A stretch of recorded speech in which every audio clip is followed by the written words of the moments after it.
Welcome back to the common room. That was Dead or Alive. You spin me round, bracket, like a record, bracket. Alright, Brayden, I couldn't find the size of the biggest frog cake, alright? I tried, no one set this record, but I found the size of the biggest frog, and it's like 75 centimeters big.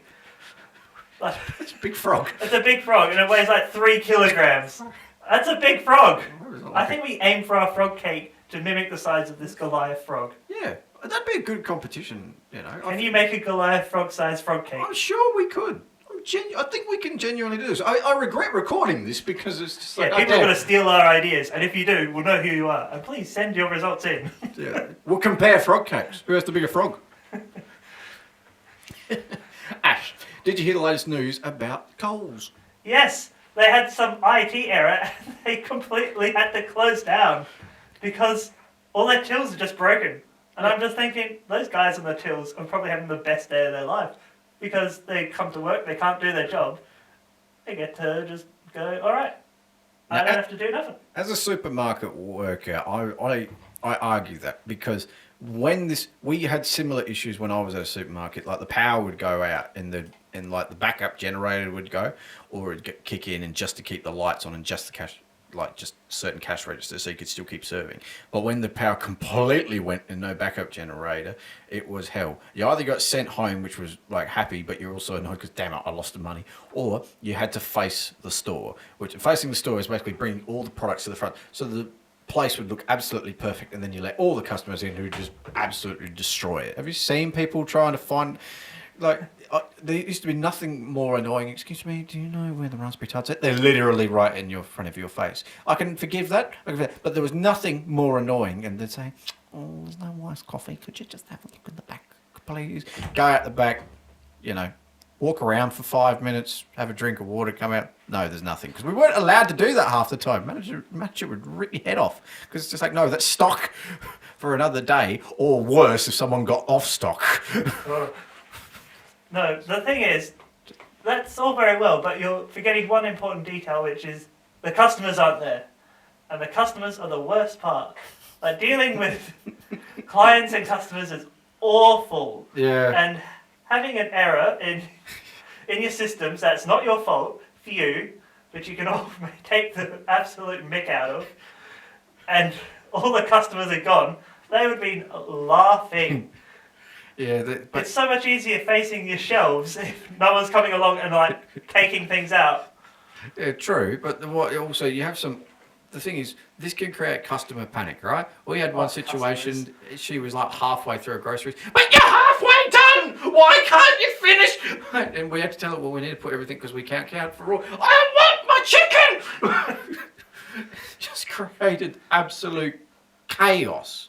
It's just not nice. I always felt sorry for the register people because they would get absolutely... how is this for management, by the way? Of course, I'm not going to name the place where I used to work at. But we used to have these things, basically. We had a customer, right, that argued with this girl on the till for 10 minutes straight, like basically screaming at her. To solve the problem, my manager at the time went and gave the customer a $50 voucher for next time shopping. How is that solving the situation? No, you know what I would do? do? She's coming back to complain more. Far out. If I was the other customers, I would have done the exact same thing. They're handing out free money. I tell you what, problems that aren't your fault though are the best. I'm telling you now. Like, things completely out of your control when things are going wrong is great. Or it's terrible. No.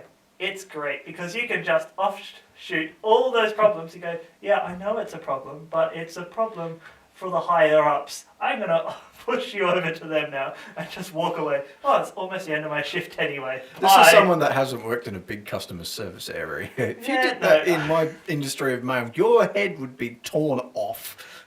Yeah, no, it's not my fault, not my department. See you guys. Love it. So what's like the worst IT glitch that's caused problems for you? Worst IT glitch? Well, I know people that have had cyber attacks and just like cause absolute havoc.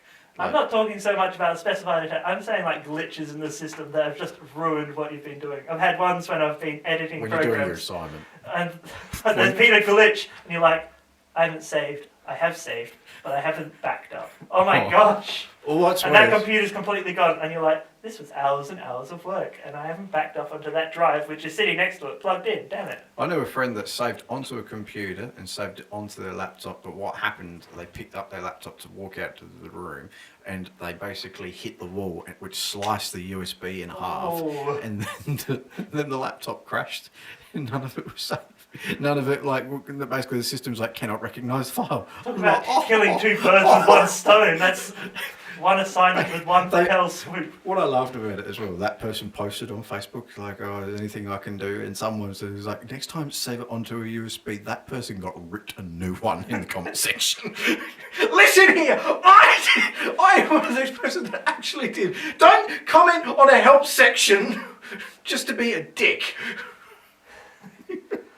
I think we've been a little screwed over just trying to get into this room as well. But the computer systems, the security systems are very tight to get into the recording studio.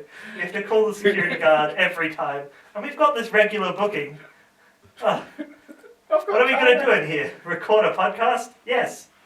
We do it every week. I've got card access, but I have to get the door disarmed. Brayden's got card access. He's got the pin to get in. He's got all the things. It's booked every week. But every week it's like a complete surprise that he wants to get in here and record the show that we do every week. It's just so frustrating. And half they're frustrated because it's a new security card each week. And you've got to explain it to... I just feel so sorry for them. We're explaining the same thing over and over again. It's not their fault. It's the way the system's wired up. I don't understand it. I don't know what's more frustrating. Technical glitches like that or just incompetent workers. Like, I could literally do a whole section, but I'm not kidding you. The other day, right, there was this guy doing his mail run. He was running 40 minutes late. 40 minutes late. He comes in eventually. So he's 53 minutes late. And we're like, where have you been? He's like, oh, I was running 20 minutes late, but I was just walking around, and it was such a nice day. I decided to have a walk on the jetty to calm down. Do you think that calmed anyone else down in the mailroom? Who is this guy? I want whatever superpower he has that he can just walk in and not be absolutely terrified. Those people who walk in late, with a coffee. Don't start me on that. Who's got the confidence to go to get a coffee when they know they're running late? I just want that sort of confidence in my life. Because I'm the kid that's always there first to class. I have to be there on time. I have to be 15 minutes early. I hate it when someone walks in 10 minutes late and they've got a coffee, they've got, If you walk in late, I think you should do the whole, sorry, this thing. Not walk in with a coffee and and then they sit there and go, so what are we talking about? No, you got to work it out. You got to work it out. That's your punishment. Don't just start. Oh, I hate that. I really hate that. I envy them. I just want that sort of easy breeze confidence in my life. Could just walk around. The class starts when I get here. Yeah, that's the sort of confidence that I want one day. If you're one of those people, look at your life. I'm just having stress from being a little bit late, and it's the sort of stress where you go, you know what? It'd be better if I just don't show up than have to deal with the stress of being 5 minutes late. I'd rather just not turn up. I'm just gonna be a no shit. I'm not coming. All right, we've run a bit over time, so we don't even get time for the next topic, Ash. That's how good the show's been. Oh, we've got to close the show right now. We usually have the last subject. Oh, jeez. Exactly. I'm not ready. I'm not ready to leave you guys. I'm sorry. Now, remember, you can listen to the podcast, and we recommend doing that if Unicast is having on the bloody fit again. Talking about IT not working. So remember to listen to the podcast on Google Podcasts. You can also do it on Anchor FM and Apple Podcasts. They can do that, Ash, and they can also email us, can't they? They can. You can get in touch, guys. I know people think you can't, but you can. Come on, you got 30 seconds. It's just look on Facebook. Jeez, guys. Make sure to like the Facebook page. Get in touch with us on Twitter. We'd love to hear your feedback, as we always do. But we really got to get a move on. So thank you for listening to the Common Room. It's been a great episode, Ash. It's been the best. Bye. See you later. Wednesday, 3 p.m. The Common Room.